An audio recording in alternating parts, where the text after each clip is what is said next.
الحمد لله رب العالمين والعاقبة للمتقين والصلاة والسلام على سيد الأنبياء والمرسلين وعلى آله وأصحابه أجمعين. قال الله سبحانه وتعالى: من جاء بالحسنة فله أشر أمثالها ومن جاء بالسيئة فلا يجزى إلا مثلها إلى آخر الآية. صدق الله العظيم. கணியத்துக்கும் பெருமதிக்குரிய இஸ்லாமிய பெரியோர்களே, நண்பர்களே, தாய்மார்களே, நாம் ஒவ்வொரு நாளும் ஞாபகப்படுத்தக்கூடிய விஷயம்தான் அல்லாஹ் சுப்ஹானஹு வ தஆலாவுடைய பேருபகாரத்தின் அடிப்படையில் தான் நாம் நோன்பு வைத்திருக்கிறோம், தராவீஹ் தொழுதிருக்கிறோம், இன்னும் பிற அமல்களை செய்திருக்கிறோம். இந்த எண்ணம் நமக்கு இருந்து கொண்டே இருக்க வேண்டும். இதுதான் நம்முடைய அமல்களில் நன்றி செலுத்தக்கூடிய தன்மைகளை ஏற்படுத்தி தரும். இல்லை என்றால் என்னுடைய திறமை, என்னுடைய புத்திசாலித்தனம், என்னுடைய காசு பணம் நான் செலவழித்தேன் என்ற எண்ணங்கள் வறுமையானால் நாம் பெருமையுடைய இடத்திற்கு சென்று விடுவோம். அல்லாஹ் அது போன்ற மோசமான கேவலமான பழக்கங்களில் இருந்து நம்மை எல்லாம் பாதுகாத்தருள் புரிவானாக. கண்ணியமானவர்களே, இன்று ஓதப்பட்ட வசனங்களிலே நம்முடைய சிந்தனைக்காக அல்லாஹ் சொல்லி காட்டுகிறான்: மன் ஜாஅ பில் ஹஸனத்தி ஃபலஹு அஷ்ரு அம்சாலிஹா. யார் ஒரு நன்மையை செய்வாரோ அவருக்கு 10 நாம் கொடுக்கிறோம். வமன் ஜாஅ பிஸ்ஸய்யிஅத்தி ஃபலா யுஜ்ஸா இல்லா மிஸ்லஹா. யார் ஒரு தவறை செய்கிறாரோ அவருக்கு நாம் அதைத்தான் எழுதுகிறோம் என்பதாக அல்லாஹ் சொல்லி காட்டுகிறார். கண்ணியமானவர்களே, அல்லாஹுடைய கொடைத்தன்மையை நாம் புரிந்து கொள்ள வேண்டும். அல்லாஹ் எவ்வளவு பெரிய ஆற்றல் படைத்தவன், அவனால் எல்லாம் செய்ய முடியும். இந்த முழு உலகத்திலுள்ள அனைத்து நபர்களையும் காஃபிராகிவிட்டாலும் அவனுடைய அந்தஸ்துகளில் குறைவு ஏற்பட போவதில்லை. எல்லாரும் முஸ்லீம் ஆகிட்டாலும் அவனுடைய அந்தஸ்தில் குறைவு ஏற்பட போவதில்லை. எல்லாரையும் பணக்காரன் ஆக்கிவிட்டால் அவன் ஏழையாகி போவதில்லை. எல்லாரையும் ஏழையாகிவிட்டால் அவன் பணக்காரன் ஆகி போவதில்லை.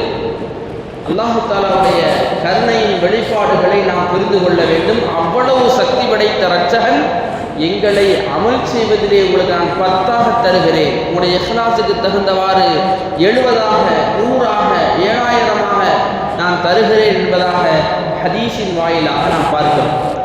ஒரு நேரத்தில் ஹதரத் ஜுவைரியா ரலியல்லாஹு அன்ஹா அவர்கள் ஃபஜ்ருடைய நேரத்திலிருந்து அமர்ந்திருக்கிறார்கள். வீட்டில் ஃபஜ்ர் தொழுதுவிட்டு அமர்ந்திருக்கிறார்கள். திக்ர் செய்து கொண்டே இருக்கிறார்கள்.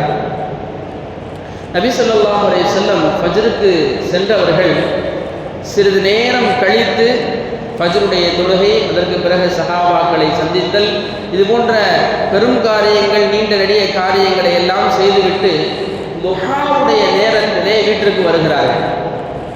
ஜுவைரியா ரலியல்லாஹு அவர்கள் அதே இடத்திலே அமர்ந்திருக்கிறார்கள், திக்ர் செய்து கொண்டிருக்கிறார்கள். நபி ஸல்லல்லாஹு அலைஹி வஸல்லம் கேட்டார்கள்: நான் சென்றதிலிருந்து இப்பொழுது வரை இங்குதான் அமர்ந்திருக்கிறாயா? ஆம் யா ரசூலல்லாஹ். நீங்கள் என்னை எப்பொழுது பார்த்துவிட்டு சென்றீர்களோ அதற்கு பிறகு நான் எங்கும் செல்லவே இல்லை. இதே இடத்தில் அமர்ந்து நான் திக்ர் செய்து கொண்டே இருக்கிறேன், அல்லாஹ்வை ஞாபகப்படுத்தி கொண்டே இருக்கிறேன் என்பதாக சொல்லி காட்டினார்கள் ஹதரத் ஜுவைரியா ரலியல்லாஹு. நபி ஸல்லல்லாஹு அலைஹி வஸல்லம் சொன்னார்கள்: நீ இவ்வளவு நேரம் திக்ர் செய்தாய் அல்லவா, அதற்குரிய நன்மைகளை விட ஒரு 4 வார்த்தைகளை நான் சொல்லித் தருகிறேன், அதனுடைய நன்மைகள் அதிகம் என்பதாக சொன்னார்கள்.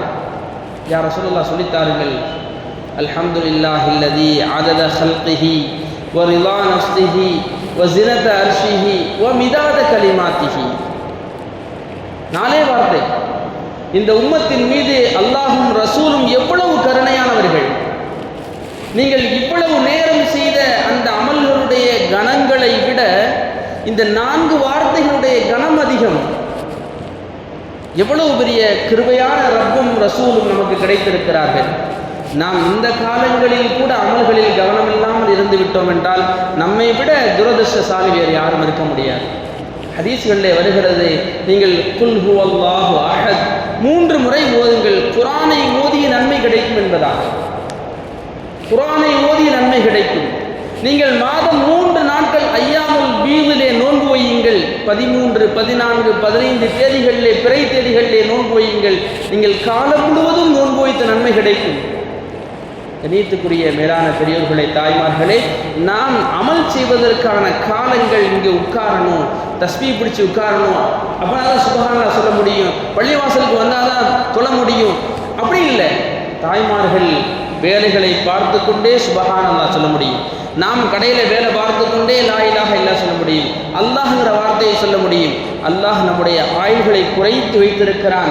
ஆனால் காலங்களில் நாம் செய்யக்கூடிய அமல்களை ஏராளமாக ஆக்கி வைத்திருக்கிறான். அதற்கான நன்மைகள் ஏராளமாக கிடைத்திருக்கிறது.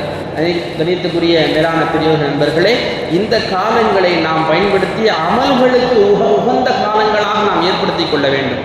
ஒரு நேரத்தில் ஒரு பெரிய மகான்கிட்ட போய் ஒருத்தர், உங்களுக்கு ஒரு விஷயம் தெரியுமா அப்படின்னு போய் உட்கார்ந்தார். ஒரு மகான்கிட்ட, ஒரு சூஃபிகிட்ட, உங்களுக்கு ஒரு விஷயம் தெரியுமா அப்படின்னு கேட்டாங்க. அவங்க சொன்னாங்களாம், அந்த விஷயம் என்ன பற்றியா அப்படின்னு கேட்டாங்க. இல்லை, உங்களை பற்றி அந்த விஷயம் இல்லை அப்படின்னா எஞ்சி போங்கண்ணா. அந்த மகான் என்ன சொன்னாங்களா, உங்களுக்கு ஒரு விஷயம் தெரியுமான்னு ஒருத்தர் போய் உட்கார்றாரு. அவங்க சொல்கிறாங்க, அந்த விஷயம் என்னையை பற்றியா அப்படின்னு கேட்டான். இல்லை உங்களை பற்றிலாம் இல்லை அப்படின்னா எஞ்சிங்க இடத்த காலையில். ஏன் என்னுடைய அமல்களை எல்லாம் பாழாக்கக்கூடிய ஒன்றை கொண்டு வருகிறார்கள். கண்ணியமானவர்களை, இன்று நாம் பார்க்கிறோம், வாசல்ல அமர்ந்து கொண்டு, கடைகளில் உட்கார்ந்து கொண்டு நாம் பேசக்கூடிய வார்த்தைகள் எல்லாம் நம்முடைய அமல்களை எல்லாம் வீணாக்கி விடக்கூடாது. இவ்வளவு கருணையான இறைவன், இவ்வளவு கருணையான ரப்பு நமக்கு அமல்களை தருவதிலே எக்கச்சக்கமான தாராளம் காட்டியிருக்க நாம் பாவங்களை சேர்த்து அவனுடைய கோபத்துக்கு ஆளாகிவிடக்கூடாது. ஆகவே கண்ணியத்துக்குரிய மேலான பெரியவர்களே, நண்பர்களே, தாய்மார்களே, இந்த காலங்களில், ரமலானுடைய காலங்களில் உறுதி எடுக்க வேண்டும். நான் யாரை பற்றியும் குறை பேச மாட்டேன்.